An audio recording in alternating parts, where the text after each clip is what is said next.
One of the reasons for the rejection of the authenticity and inspiration of the New Testament is that because so much material in the New Testament centers on the historical claim of miracle. Now we know, for example, that miracles are recorded in the Old Testament, but there is not a consistent, constant pattern of the working of miracles throughout the whole history of the Old Testament, but rather the appearance of miracles in the historical text tend to be clustered in certain crucial times, and most significantly at times when a major revelation of God is being brought before the world. One of the heaviest centers of the cluster of miracle that we find in the Old Testament scriptures is in and around the life of Moses. And we remember in the Old Testament that the reason why Moses was invested or endowed with the power to perform miracles is because of the extreme difficulty of the task that had been given to him by God.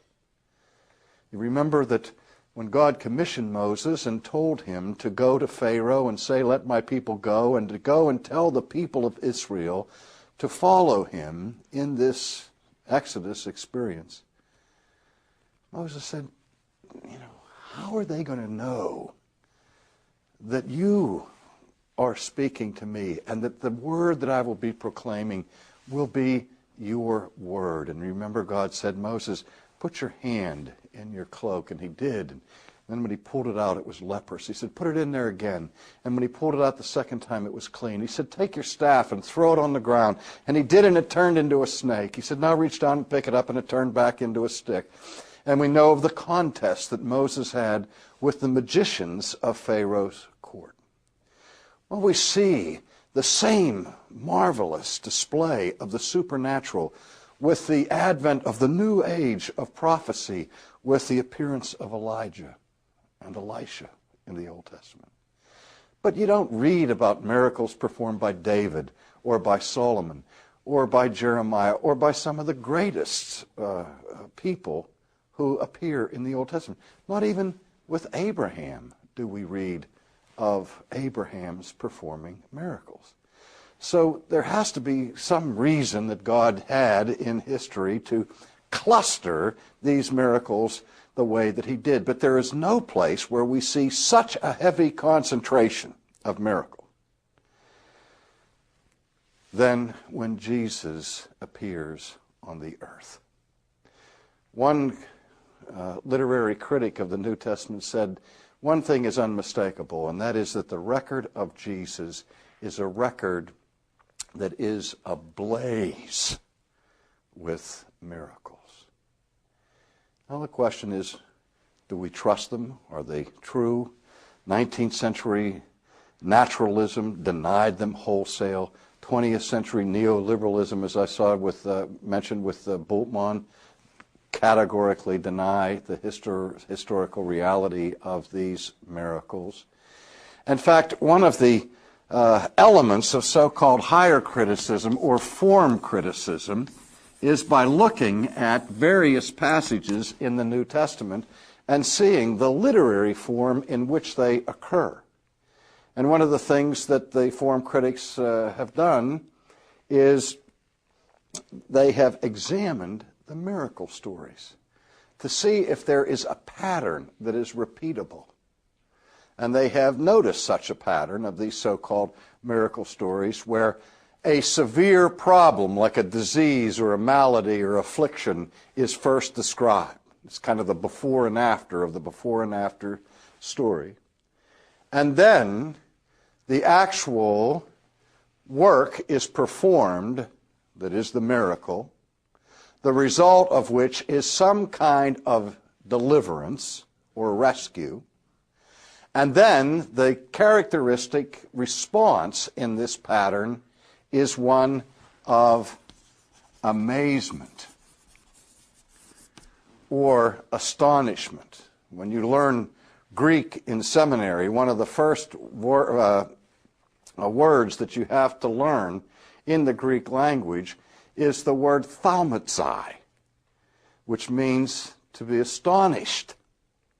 And the reason why it's one of the first words you learn is because the high degree of frequency of the occurrence of this word in the New Testament. Every time Jesus walked around, it seems that the response to people, to his behavior, was one of astonishment. Now, I think that's important for us to realize when we consider the New Testament record of the miracles of Christ. Because we have a tendency to judge the first century church and the writers of the Scripture from a rather Olympian posture of cultural arrogance from our day. We say, oh, these people are pre-scientific, they're primitive, they're credulous and gullible. I mean, they lived in a world where they took miracles for granted. Do a word study, a frequency study of the word astonishment. Get in touch with the response of Jesus' contemporaries to his power and to his display of power. People had never seen anything like it.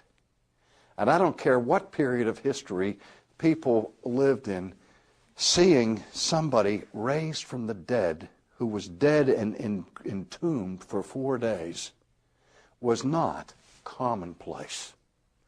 And people in the first century were not so gullible as to swallow hook, line, and sinker every report of somebody's being raised from the dead after being in a state of physiological decay.